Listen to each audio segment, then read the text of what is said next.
My prime suspect is that playing Silk Song for 50 hours plus heated my machine too much, and now I can't do Act 3 because there's a non-zero chance that the heat will permanently kill it. You know? My laptop is actually fine now, but I'm kinda worried because the new battery that I placed into the laptop, it only charges to like 70%. So I don't know. I have no theories. It was worth it. I'm not gonna complain. I'm not gonna say it wasn't worth it, but goddamn, I'm playing fucking Peggle Knights now on the DS because I don't want to play on my laptop anymore. What is a man to do?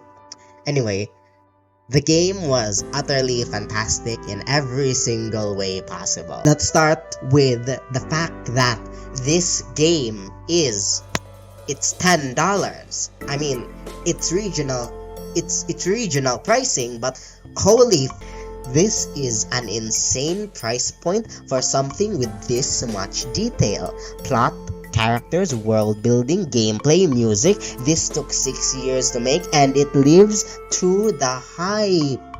A bit of a spoiler, I guess, but Hornet can equip rings like the map lady and go Pushanka. It's great. It's great. If you don't have the 10 to 20 bucks to spare, no one can blame you with how things are going, but you can literally dip your toes into the high seas and find a copy just like that. The game has zero anti-piracy measures because the developers, Team Cherry, just had that much confidence in their product. There's already a mobile port, and the controls look atrocious, but it's there. It's neat. I tried to run it on my phone, and I think you need like an actual gaming phone to run it. But if you've got the specs, in Silk Song, you play as Hornet, a princess captured and taken to a distant land, who then has to climb towards its gleaming citadel for answers. Along the way, you meet pilgrims, warriors, distant family, pretty close family, monsters, lovers, perverts, and whatever the hell new is. Sherma is peak.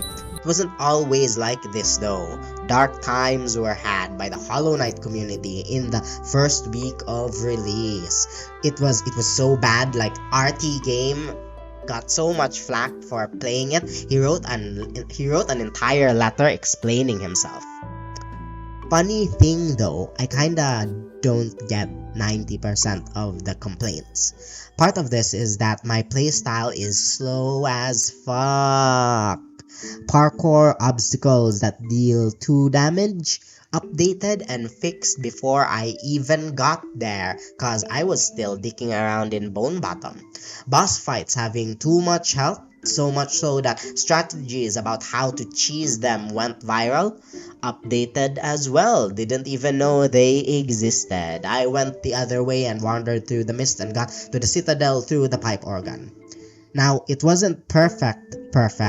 If you look at anything long enough, like, it's inevitable something crops up that you don't like. Beastfly was hell for the first couple of tries, but Yahtzee put it succinctly in that you go into a zen mode of sorts, and bashing your head into an obstacle can feel more like a masochistic meditation rather than an impossible challenge.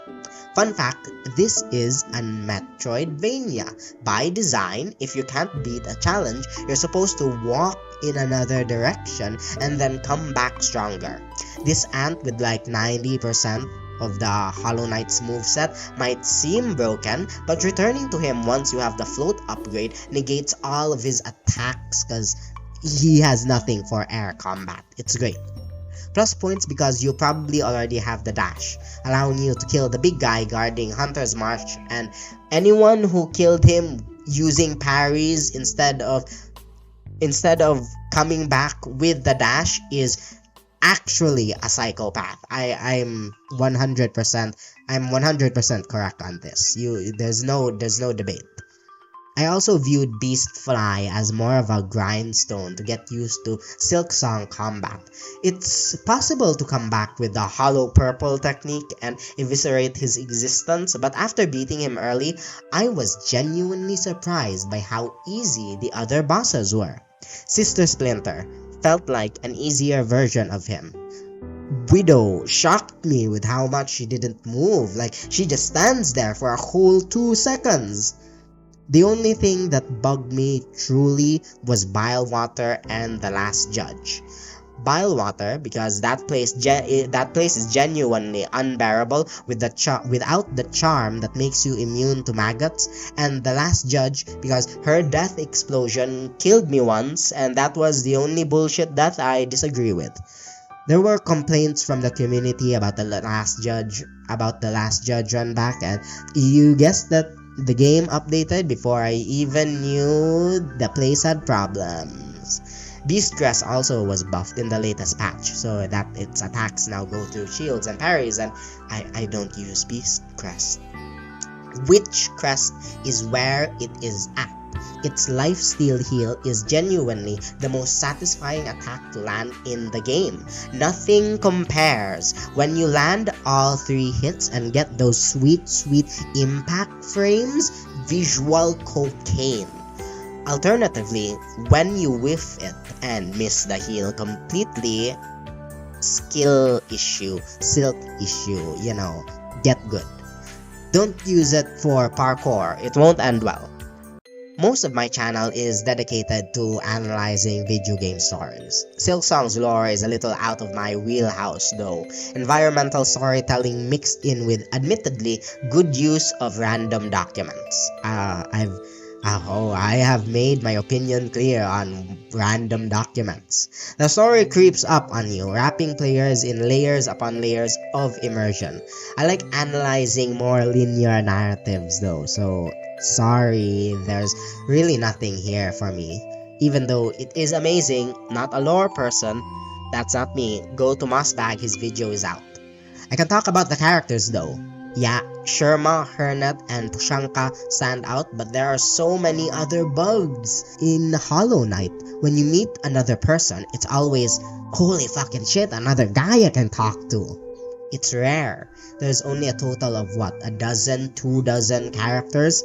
In Silksong, you can kick over a rock and chances are there's some random schmuck playing dice there, and you challenge him to a minigame where you can win his dice, and it's the most broken piece of equipment in the game. It's fun. It is fun. If I had one regret playing the game, it's that I might have been looking at the community a bit too much. I knew the ending, I knew how to do the puzzles, I knew about the 3rd act, and if I could turn back the clock, present me would slap past me and tell him to stop scrolling through Reddit. It's not healthy. In Silksong, you can backflip off a wall, pogo on a giant cockroach thing, dodge its acidic spit, then continue climbing without losing momentum, and it feels great. Games like this come out once every few years. This is right up there with the original Hollow Knight, Shovel Knight, Undertale, which I have not played, Stardew Valley, Minecraft, Terraria. Perfection, indie game heaven. The pearly gates were open before it even came out. Please let it win Game of the Year because I have not played any of their titles. The internet has probably already moved on to this thing, but if you still haven't experienced anything Team Cherry has put out, change that. Now, if I could only find a way to play Act 3 without frying my laptop, that would be great.